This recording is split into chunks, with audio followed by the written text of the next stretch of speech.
Tired and groggy eyes opening to the dim light of his apartment, Grover is awoken by the distant sound of persistent growls and frantic banging that forces his aching body to rise from the warm bed.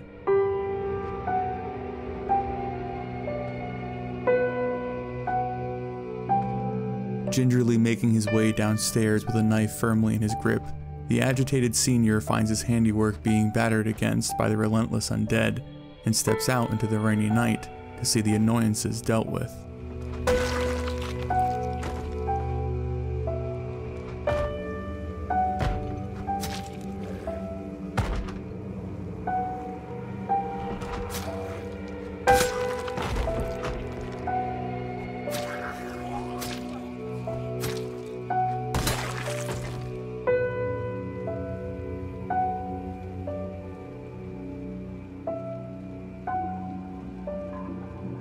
Returning his small intersection to a relative quiet, Grover drags his wet and sluggish body back upstairs to try and get a few more hours of sleep in preparation for his upcoming plan.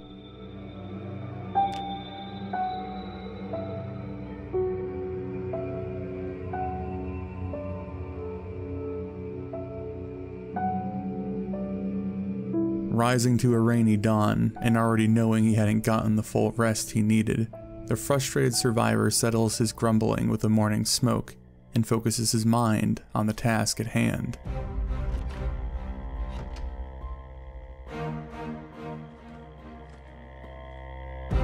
Having a plan for getting into his friend's gun store, Grover gathers the stray lumber he had set aside and takes to the wet streets to clear the undead around his target.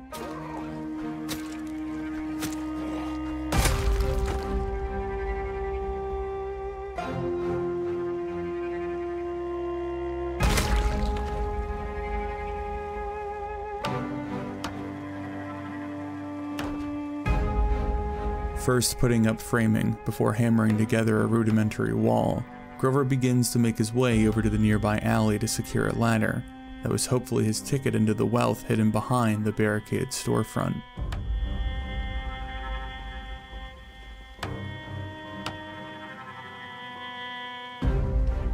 Slightly concerned by the horde shambling around the nearby intersection, the old man pulls himself up onto the second floor before spotting Connor, the store owner, standing amongst more undead.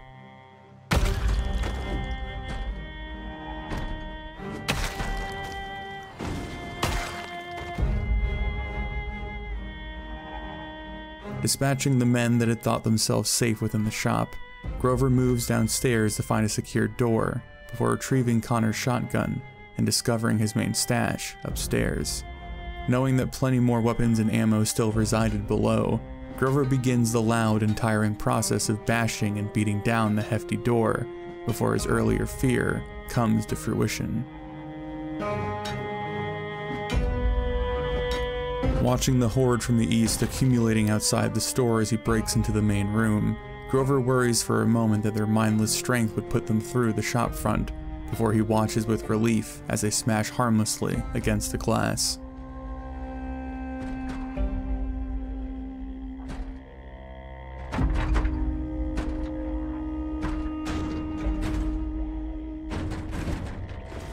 Slowly realizing he was trapped, Grover searches through the various display cases as his stomach growls, an unwanted reminder that he had forgotten to eat this morning in his excitement to make it into the store.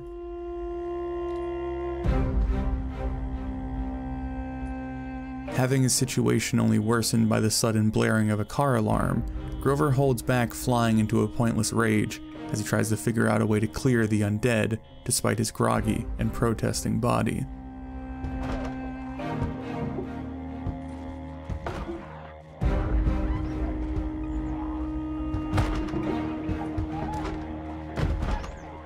Knowing he wasn't going to be able to wait for them to disperse, and not having the energy to take them out with his axe, Grover decides to risk the wrath of going loud and loads up Connor's shotgun.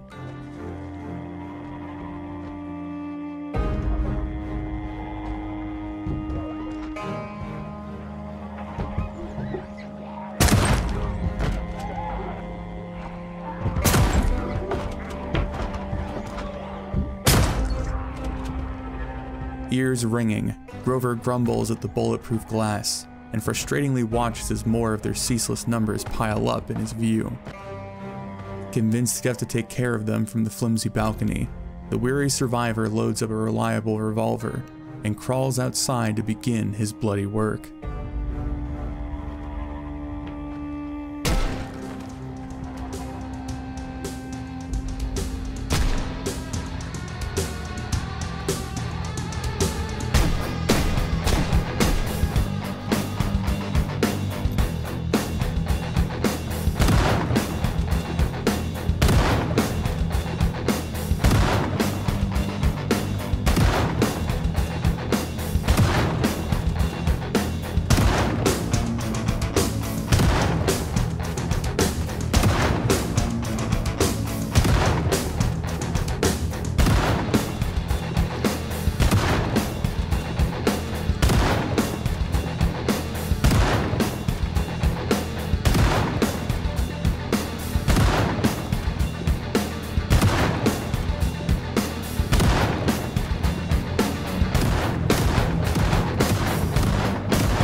Heart pumping and fingers itching as Grover looks over the street he had painted red. He checks downstairs to see a few stray shamblers still beating themselves to death against the glass, and opts to give his body a well-deserved rest before descending back down into the street below.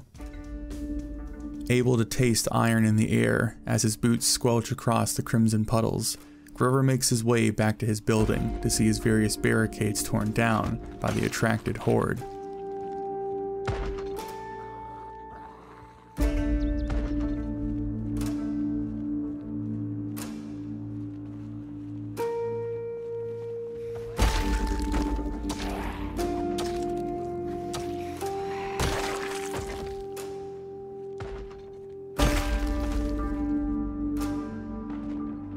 Clearing his building yet again, as his stomach begins to twist with hunger, Grover places a fridge in front of the lower door and wonders if his rampant gunfire had only been noticed by the undead.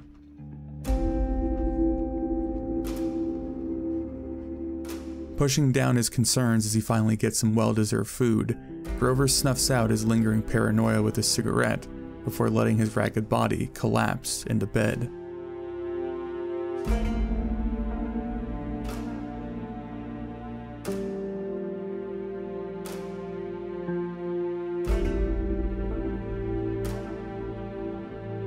Having transferred only a sliver of the guns and ammunition he had gotten access to yesterday, Grover rises with renewed energy and dedicates his day to hauling the essential weapons up into his apartment.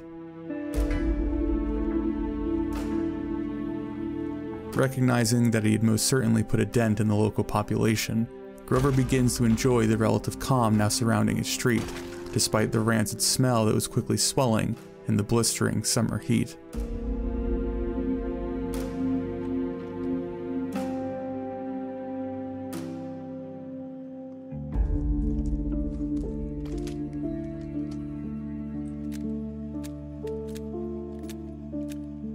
Feeling more confident and comfortable as the familiar weight of a gun rests in his experienced hands, Grover allows the tension from yesterday to fully slip away as it yet again proves difficult to kill.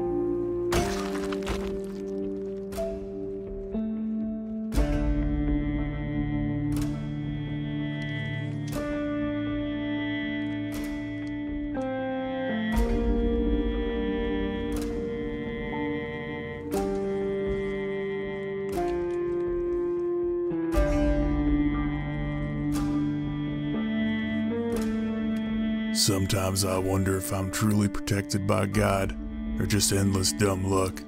First I make it out of the life without getting myself shot or stabbed. Then I avoid catching whatever the fuck this knock shit is. Finally I pull a stupid stunt and get myself trapped in a gun store with 1,000 fucking chompers all around me. But I'm still here, still kicking. Well, not kicking. It's bad for the knees. I haven't felt this alive in years. I'm probably pretty screwed in the head for that. But it's just the way it is. Gills.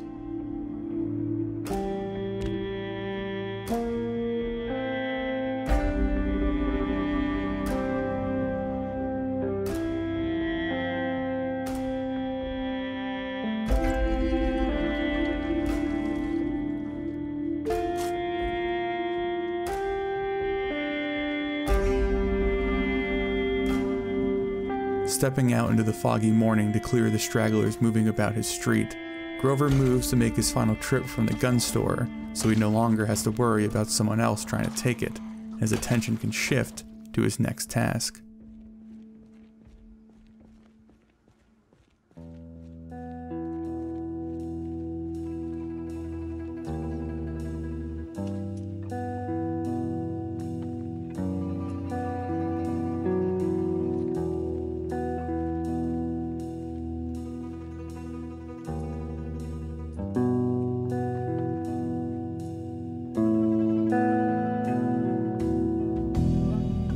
Checking in on his to-do list, Grover strikes out more of his accomplishments before he settles on securing a vehicle as his next big goal. While faced with the map of his city, his eyes begin to wander towards the southeastern side of the urban sprawl, focusing in on a trailer park that one of his brothers had resided in, and wondering if the rugged biker had also survived this chaos. Further south, he remembers that another brother from his MC had been serving his sentence in the local prison, leaving Grover to wonder of his fate before his eyes fall upon the institution his old lady had been placed in. Imagining what a reunion with his brothers would look like after all this time as he prepares to head out back into the thick fog, Grover feels the smallest flicker of hope budding in his stubborn chest before he quickly squashes the unwelcome emotion.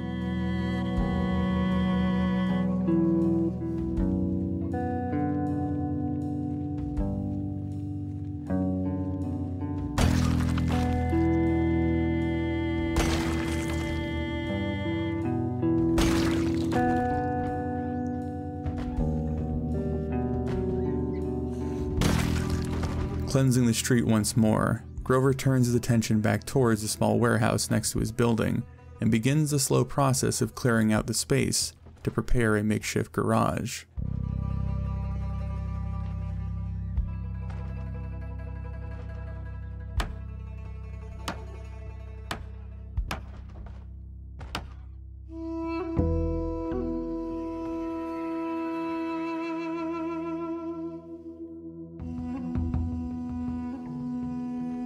Having not done his own mechanical work in years, and needing a relatively safe place to strip down a sacrificial car, Grover looks over the modest space with a tired smile, before taking to the streets once more to clear the undead and secure a clunker.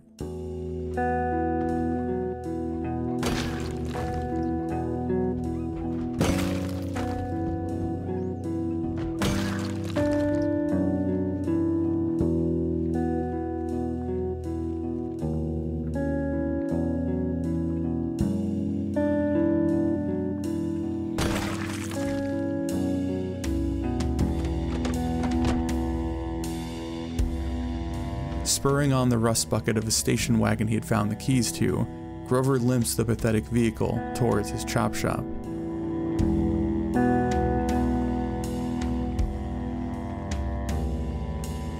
Realizing he hadn't grabbed a lug wrench when he had made it to the mechanic shop down the street, Grover strikes back into the building once more and deals with the strays he had drawn in with the gun store massacre.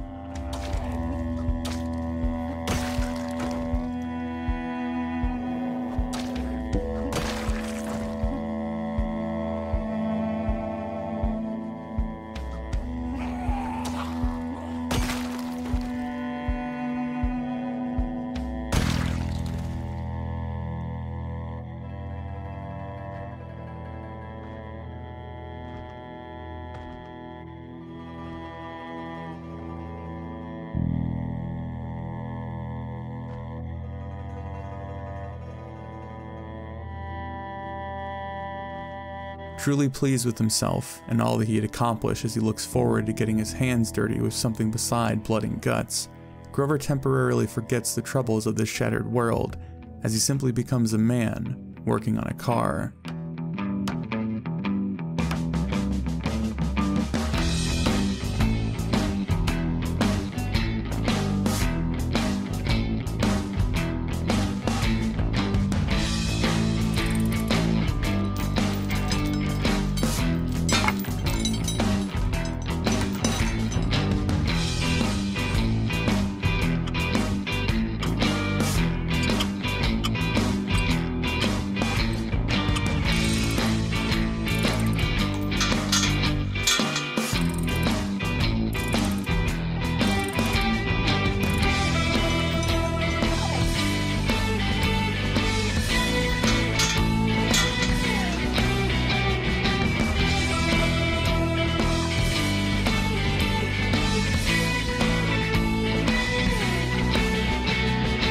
Having accomplished what he wanted with the car, Grover was faced with the reality that his food stores had grown low, so a quick trip to the store was in order.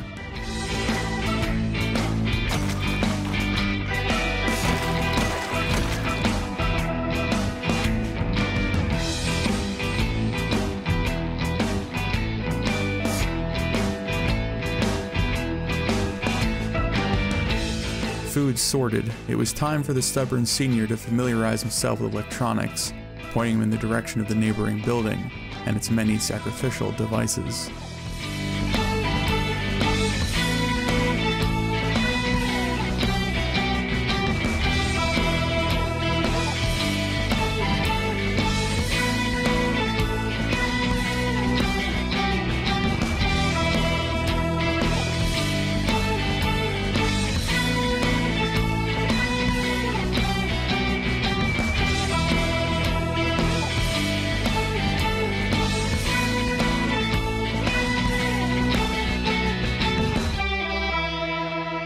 I gotta say, thought my little stunt at the gun store would cause more problems, but it's been pretty goddamn quiet since.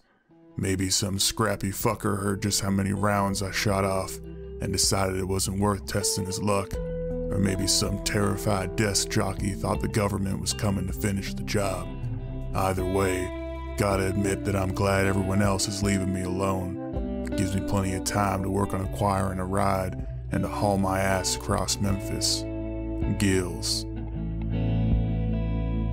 Knowing the only thing standing between him and being able to hotwire one of the suitable vehicles he had found was some quality time stripping more electronics, Grover rises to another rainy morning and sets his sights on another nearby building.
Finally feeling comfortable enough to try his hands at an ignition, Grover steers himself towards the bike he had spotted the other day and prays that it was in decent enough shape to claim it as his own. Finding that the old girl was still lucky to be in one piece, Grover curses at his misfortune before reluctantly deciding to check the nearby cars. Discovering a classic Chevy that checked all the right boxes, Grover gracefully allows himself inside before getting to work on the ignition, clumsily hotwiring a vehicle for the first time since he was a rowdy teenager. Unable to hold back the grin that spreads across his face as the engine roars to life, Grover fully acknowledges the target this puts on his back, for both infected and humans alike. But the old man couldn't bring himself to care, as he pulls his new ride up to his front door.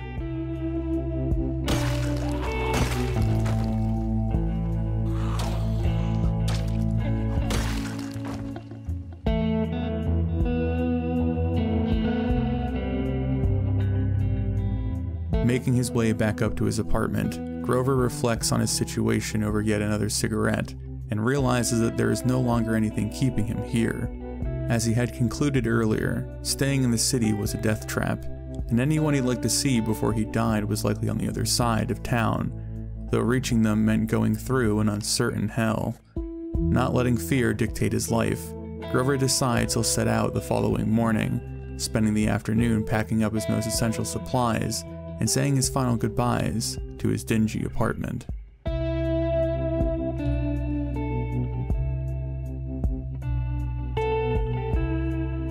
Finally got myself a decent ride, though it's not the bike I was hoping for.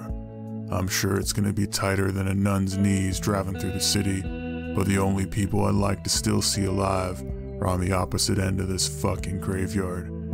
I can't take everything I've gathered with me, but I've hopefully filled the trunk up with whatever I might need to make it to a new home. If I haven't, then I'll guess I'll just become another one of those ugly chompers, causing a traffic jam. Wish me luck. Gills.